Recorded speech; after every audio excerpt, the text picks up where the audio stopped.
importante. E, queridos, não tinha outro assunto para nós falarmos a não ser a Páscoa. Quem aqui estava ontem na Paixão de Cristo, lá no ginásio? Nós pudemos ver um pouquinho do que foi, né, tudo isso. E eu gostaria de fazer uma viagem com vocês agora. Quem aqui gosta de viajar? Ninguém gosta de viajar? Vou falar de novo. Quem aqui gosta de viajar? Isso aí, nós vamos viajar 2000 anos atrás. Há 2000 anos atrás, 2026 anos atrás, Jesus, nesse exato momento, num sábado, foi o dia posterior, o dia depois da sua morte na sexta-feira. Na Páscoa, nós celebramos o quê? A morte e ressurreição de Cristo. Tudo começou na quinta-feira. Na quinta-feira, Jesus, ele estava na última ceia com os discípulos. Eles estavam ceando ali, trocando uma ideia, conversando, um momento de mesa, um momento de comunhão. E eles falam para eles, ei, é chegado a minha hora em que o Filho do Homem será traído. Então ele dá o pão para Judas, o traidor, Judas vai falar com aqueles que iriam prender Jesus. Então Jesus ele sai daquela mesa, Jesus ele sai daquela reunião e ele vai para o Getsemane. Imagino eu, Getsemane, a Bíblia nos conta que era um lugar onde era prensado as oliveiras. Talvez um lugar como esse, um ambiente como esse, uma praça, né, se assim eu posso dizer, trazendo para os nossos dias. Jesus estava lá em um dos seus maiores momentos de aflição, em que ele enfrenta uma das maiores tentações, em que o próprio inimigo vai lá para falar coisas no ouvido dele. E depois que Jesus ele sai dali, direto do Getsemane, os soldados vêm, prendem Jesus, e ele é levado diante de Pilatos para que ele possa ser julgado. Pilatos joga para Herodes, e Herodes fala assim, não, eu não vou julgar ele aqui, manda para Pilatos de novo, e chega para Pilatos. Todos nós já conhecemos a história. Jesus, então, ele é condenado à crucificação. Mas o que era a crucificação? Era o pior castigo para os piores bandidos, para aqueles que fizeram as maiores atrocidades na época. Não era uma morte qualquer, era uma das maiores humilhações da época. E Jesus, o Deus encarnado, o homem Deus, se permitiu passar por essa situação, para que eu, para que você, para que nós pudéssemos ter os nossos pecados perdoados. E isso tudo aconteceu numa sexta-feira. Mas, querido, se você ler lá, eu quero convidar você também que me ouve aí, independente do lugar que você esteja, chegando na tua casa, pega a tua Bíblia, porque todo mundo tem uma Bíblia em casa. Se você não tiver, pode pegar no seu smartphone, no seu iPhone, qualquer que seja, e leia Lucas 23 e 24, lá você vai ver a narração dessa história que eu estou contando para vocês. No final do versículo 23, a Bíblia diz que depois que acontece a crucificação, alguns pedem pelo corpo de Jesus, eles vão, enrolam o corpo de Jesus em um linho, colocam ele numa caverna que ninguém tinha sido sepultado ainda. Então a Bíblia diz que eles vão para casa descansar. É isso que a Bíblia está dizendo, porque era um sábado. E eu imagino como deve ter sido perturbador o sábado. Um sábado talvez como esse, em que os discípulos tinham acabado de presenciar, acabado de ver a promessa, o rei deles, ser crucificado. Talvez em um sábado como esse, eles estavam reunidos, preocupados, ansiosos e perguntando o que será de nós. O sábado que nós costumamos dizer, o sábado do silêncio. E depois no sábado, no domingo pela manhã, a Bíblia nos diz que algumas mulheres vão até o templo de Jesus, ou melhor, até o lugar que Jesus tinha sido sepultado. E quando elas chegam lá, elas encontram o túmulo aberto. Então elas começam a entrar em desespero, né? Mas de repente a Bíblia nos conta, a Bíblia narra que dois anjos aparecem para elas. A Bíblia diz que eles brilhavam e fala: ei, mulheres, por que vocês estão procurando por que vocês estão procurando alguém que está vivo em um lugar de alguém que está morto? Ele não está mais aqui, ele está vivo. E a Bíblia nos conta que aquelas mulheres, muito felizes, correm em direção aos discípulos para contar para eles a grande novidade. Isso é maravilhoso, é a maior história da humanidade. É a história que realmente marcou a humanidade. E depois a Bíblia continua narrando a última música que nós cantamos aqui. Como que é o nome dela?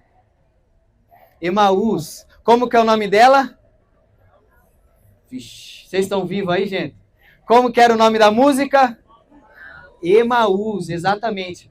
E a Bíblia narra que depois que Jesus ele ressuscita, tem essa parte das mulheres, Jesus, ele aparece no meio de dois discípulos que estavam caminhando em direção a Emaús. Dois discípulos que estavam desolados, que estavam tristes, que estavam vivendo aquela aflição do momento. E a Bíblia diz que enquanto eles caminhavam em direção a Emaús, um homem aparece para falar com eles. E eles começam a conversar, a Bíblia narra, inclusive, que eles estavam conversando sobre aquilo que eles acabaram de ver.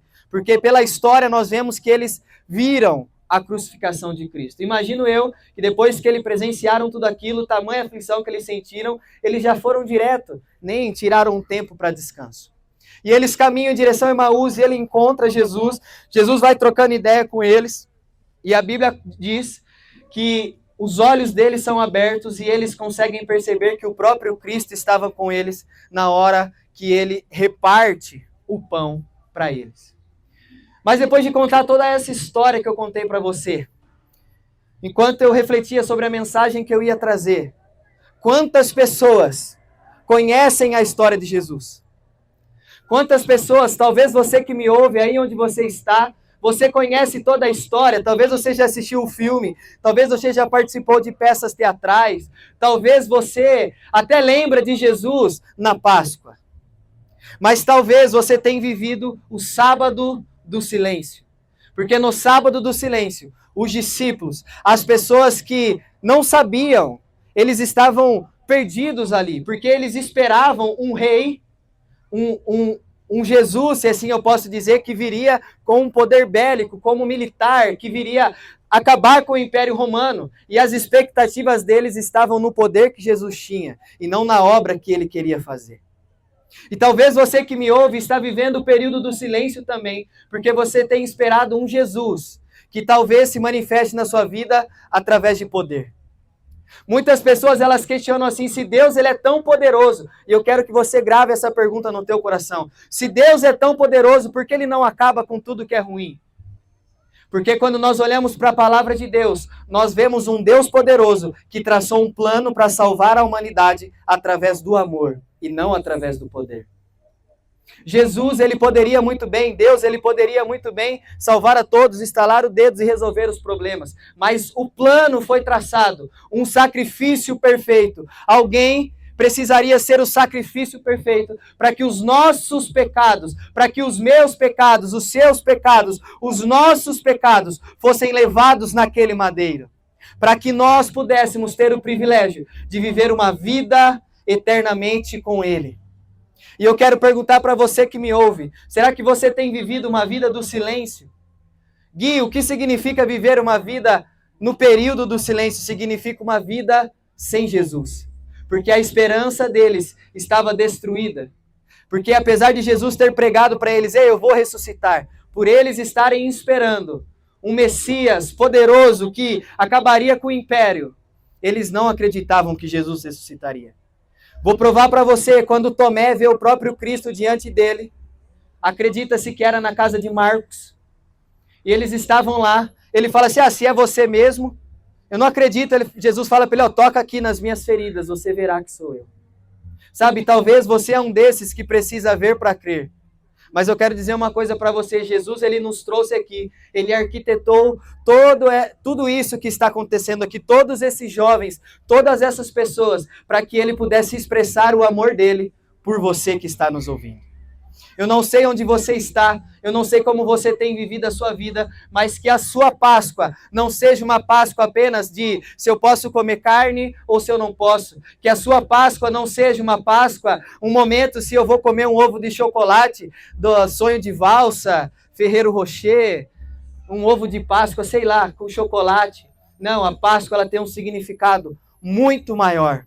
E que esse significado possa estar vivo no meu e no seu coração todos os dias, porque muitos, eles seguem um Jesus crucificado, mas nós seguimos um Jesus que está vivo. Nós seguimos um Jesus que ressuscitou e está entre nós, está conosco. E ele voltará. O meu alerta para você é, se Jesus voltar hoje, você está pronto? Talvez Jesus não voltará para todos no arrebatamento hoje. Tomara que seja hoje, queridos, porque eu queria muito. Mas talvez Jesus pode estar voltando para alguns de nós durante essa semana. E a pergunta que eu faço para você que aqui está, que está me ouvindo, será que você está pronto para isso? Se Jesus te chamar hoje, não tem como eu ser mais claro que se você morrer hoje, para onde você vai? E eu estou sendo bem invasivo, bem direto, porque eu não sei quando eu vou ter outra oportunidade de poder falar de Jesus para você. Talvez para alguns que estão caminhando aqui, seja a última oportunidade. Jesus está voltando, mas se ele não voltar para todos e ele voltar para você, será que você está preparado para isso? Será que nós estamos preparados para a volta de Jesus? Por isso que nessa Páscoa, nós possamos relembrar, amanhã é o domingo de Páscoa. É o dia que há 2000 anos atrás, 2026 anos atrás, num domingo como esse, 2 homens estavam caminhando em direção a Emaús e foram os primeiros a ver o Cristo ressurreto. Foram os primeiros a ver o próprio Jesus, que tinha acabado de ressuscitar, e estava ali falando para eles, ei, eu estou vivo, eu não estou morto, eu ressuscitei, como eu disse que faria, eu ressuscitei. E eu quero encerrar esse momento perguntando para você, será que você tem vivido o sábado da dúvida ou o domingo da ressurreição? Porque Jesus, ele está aqui. A Bíblia diz que ele está batendo na porta. Que porta? A porta do teu coração. A pergunta que fica é, será que você vai deixar Jesus entrar? Talvez você vai sair da sua casa, você vai sair daqui hoje, vai se lembrar dessa mensagem e isso vai ficar no seu coração. Mas eu quero incentivar você a alimentar essa mensagem para que ela não fique apenas hoje, apenas amanhã, mas todos os dias da sua vida, todos os dias da nossa vida. Essa é a mensagem que nós devemos ter. Porque eu quero dizer para você, se você estiver precisando de uma cura, de uma porta aberta, Jesus, ele tem poder para fazer. Mas eu tenho certeza que assim como eu, nós sabemos que nós não viveremos 200 anos, certo?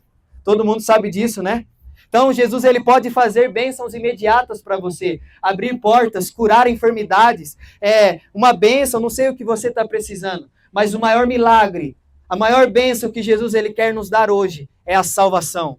E é ela que nos acompanha todos os dias da nossa vida. Mas para isso, você precisa caminhar com Jesus. Você precisa crer em Jesus. A Bíblia diz que quem crer e for batizado. Então dê os primeiros passos da fé.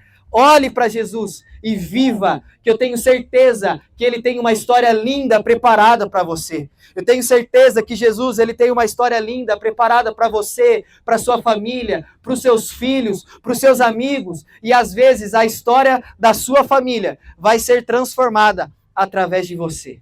Por isso eu quero convidar você hoje a fazer uma escolha. A partir de hoje, olhar para o Jesus ressurreto. Porque ele ressuscitou, queridos. Ele ressuscitou. Amém? Queria fazer um apelo aqui essa noite. Lá em Romanos, a Bíblia diz que nós precisamos confessar a Jesus, crer no coração. Romanos 10 diz, creia com o coração e com a boca se confessa. E talvez você está aqui nos ouvindo, ninguém nunca fez uma oração para que você aceite a Jesus, para que você confesse a Jesus na sua vida. E eu quero fazer essa oração com você aqui hoje, aceitando Jesus no seu coração, convidando Jesus para entrar no seu coração. Talvez você fale assim, cara, mas eu tenho vergonha, como que eu vou fazer essa oração com você na frente de todas essas pessoas? Nesse momento eu quero que você comece a imaginar o próprio Deus, Jesus, passando pela via dolorosa que nós chamamos em direção à cruz. Ele carregava uma cruz pesada, um madeiro. E, gente, aquela cruz, historiadores acreditam, isso não está na Bíblia, tá? São historiadores. Historiadores acreditam que aquela cruz ela tinha sido preparada para Barrabás. A cruz ela era feita baseada no peso corporal. E acredita-se que Barrabás ele era muito mais pesado que Jesus. Ou seja, não era uma cruz preparada para o corpo de Jesus, era uma cruz muito mais pesada. Fora a cruz, ele tinha acabado de receber 40 açoites, o seu corpo dilacerado na ponta de cada chicote. A história, a arqueologia nos mostra que existiam ossos, que quando eles batiam no corpo de Jesus e eles puxavam assim, não era só a pancada e voltava, pedaço de carne saía, o osso grudava e saía. Por que eu estou falando isso para você? Para você entender que não foi uma brincadeira o que Jesus fez por mim e por você. O que eu quero dizer é, ele não teve vergonha de passar por tudo isso por mim. Ele não teve vergonha de passar por tudo isso por você. Ele não teve vergonha de passar por tudo isso por nós. Então eu quero motivar você. Se você quer confessar a Jesus, quer aceitar a Jesus como o único e suficiente Salvador da tua vida, quero convidar todos os irmãos aqui que são da igreja a fechar os olhos. E você que quer confessar a Jesus na sua vida, que gostaria de fazer essa oração, eu não estou convidando você para entrar para a igreja. Não, estou convidando você para olhar para Jesus. Eu estou convidando você para aceitar a Jesus. Eu estou convidando você a partir de hoje, caminhar com Cristo. Então, se existe alguém aqui que gostaria de confessar a Jesus na sua vida e gostaria de fazer essa oração, gostaria que você levantasse a sua mão por um sinal e alguém vai até você, vai ajudar você a vir aqui à frente e eu quero orar junto com você. Mas levante a sua mão por um sinal que eu vou fazer essa oração com você. Tem alguém aqui que gostaria de aceitar a Jesus aqui hoje?